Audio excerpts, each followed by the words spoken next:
The seventh principle of quantum consciousness, consciousness as architect, not bystander. 1. You are not watching the universe, you are writing it.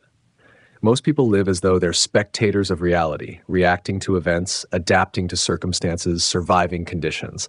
But in the quantum field, consciousness is not a passive witness. It is the prime architect.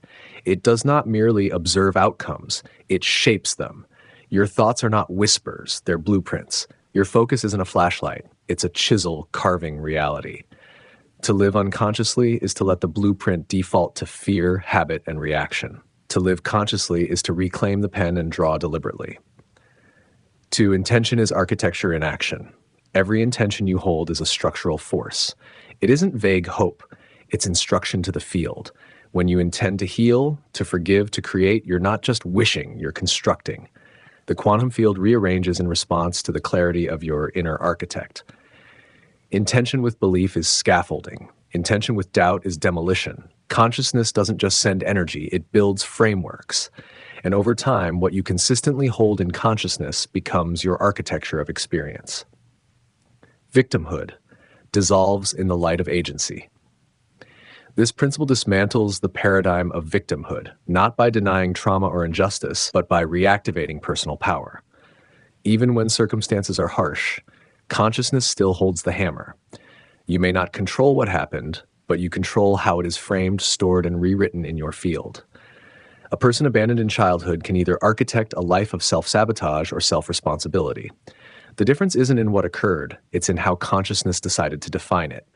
Architecture is never neutral. It is always building. Example: the job you keep creating. Someone who repeatedly finds themselves in toxic workplaces may believe the world is full of bad bosses. But a deeper look reveals their consciousness is unconsciously designing repetition, expecting betrayal, fearing rejection, needing validation. Each new job collapses into that script. But once they become aware of this design, once they shift their inner architect, they begin attracting spaces of respect, collaboration, and growth. They didn't change the market, they changed the blueprint, and reality followed. 5. Spiritual practices as design tools. Meditation, affirmations, visioning, prayer, these are not rituals for coping. They are architectural techniques. Meditation clears old blueprints. Affirmations write new ones. Prayer aligns the architect with divine codes. These practices don't just make you feel better, they make you build better. They shift consciousness from reactive to responsive, from chaotic to coherent. They refine your frequency until reality has no choice but to reflect your internal precision. 6. Relationships.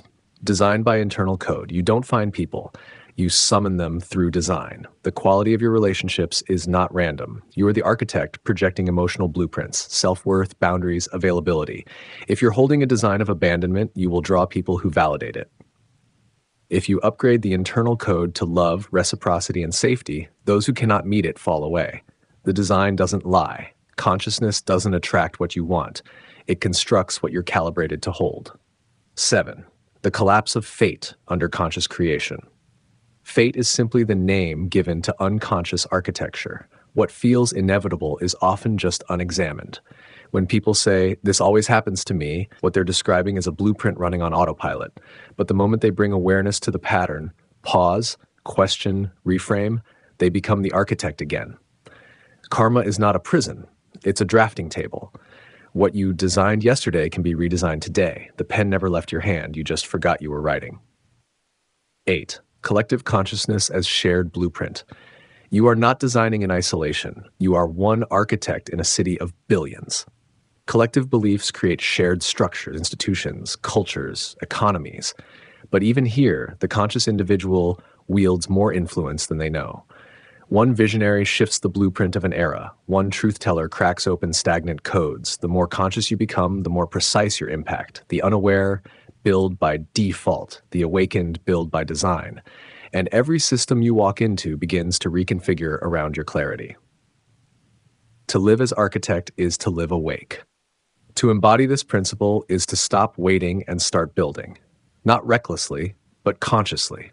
Every thought, every perception, every act of presence becomes a brick.